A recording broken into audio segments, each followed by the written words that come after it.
Hi everyone, welcome back to another weekend reading vlog. As always, it is Saturday because for some reason I suck and cannot seem to start a weekend reading vlog on a Friday and cannot seem to do any reading on a Friday. So it is Saturday, like every time we do this. But this weekend I am so in the mood for a spooky weekend. It is raining outside, it's absolutely horrible. All I want to do is just get cozy, curl up with a candle, which is already burning, and read some spooky books. So I do have two books on my TBR for this weekend, which are My Best Friend's Exorcism by Grady Hendrix and The Girl from the Well by Rin Chupeco.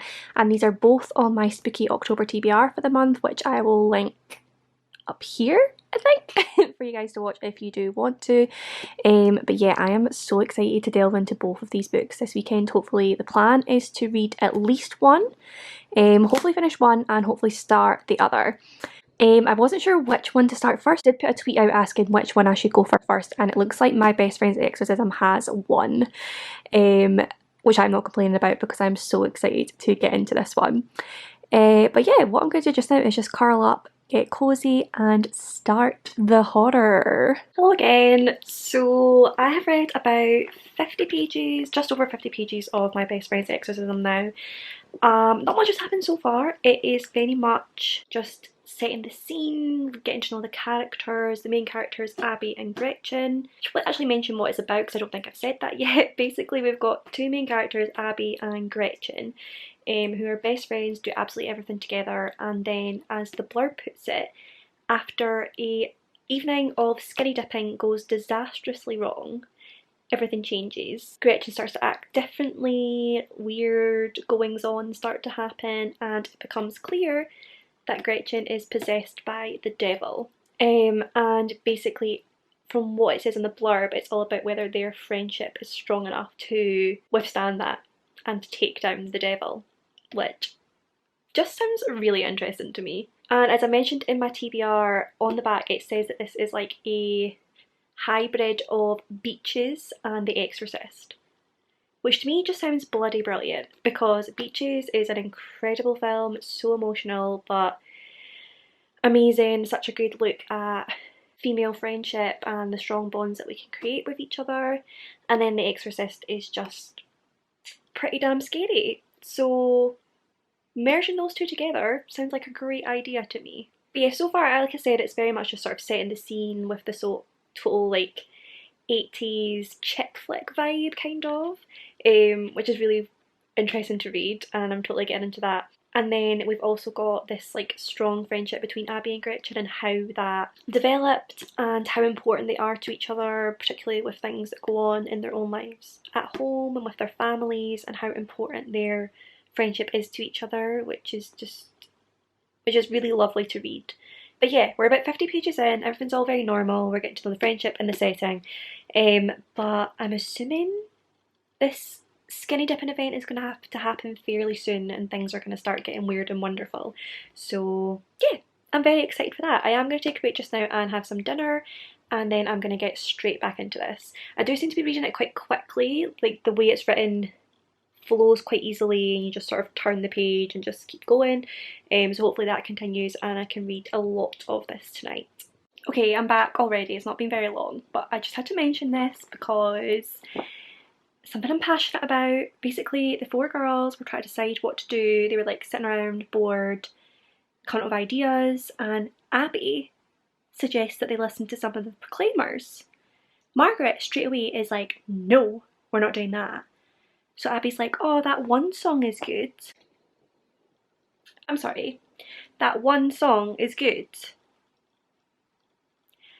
I love the Proclaimers. I don't know if it's just because I'm Scottish that I have some sort of like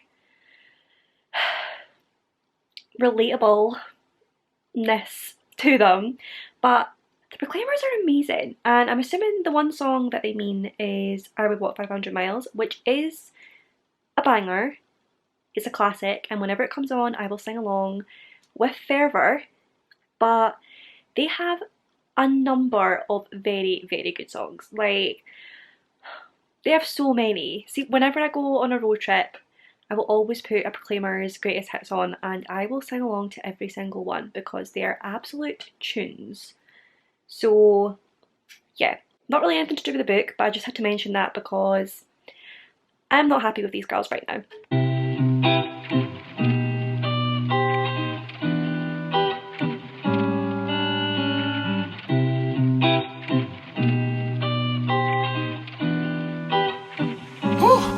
Yeah.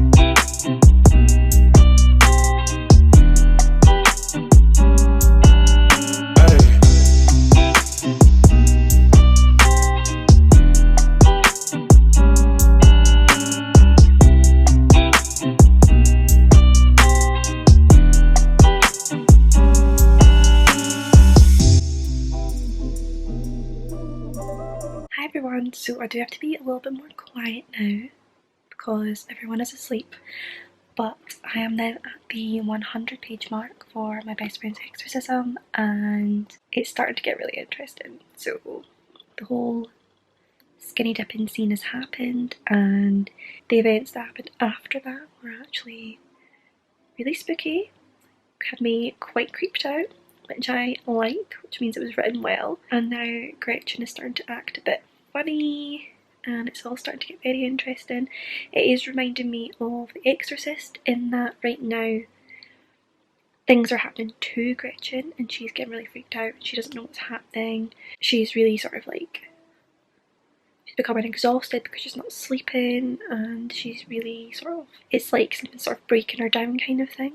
And then obviously in The Exorcist it starts off like that, and then Regan herself starts acting weird and like evil or whatever, so I'm assuming that's what's going to happen to Gretchen as well. I guess, well, what's quite interesting is at the moment obviously she's not sleeping, she's struggling, so she's like moody and irritable, but in being moody she's actually like calling out people with good reason. So like she called out this guy for like his behaviour and things he's said and done, and everyone's sort of like shocked that she said anything, but she's actually right in the things that she said, if that makes sense. So it's not just that she's moody, and yeah, she wouldn't have said these things if this wasn't happening, but she is right in what she's said, which I find quite interesting.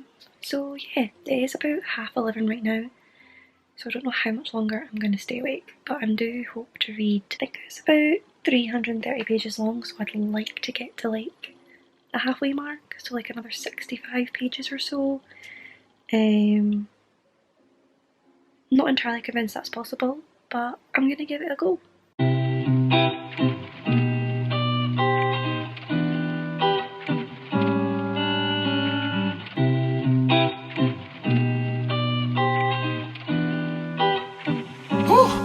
Yeah.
So it is now Sunday.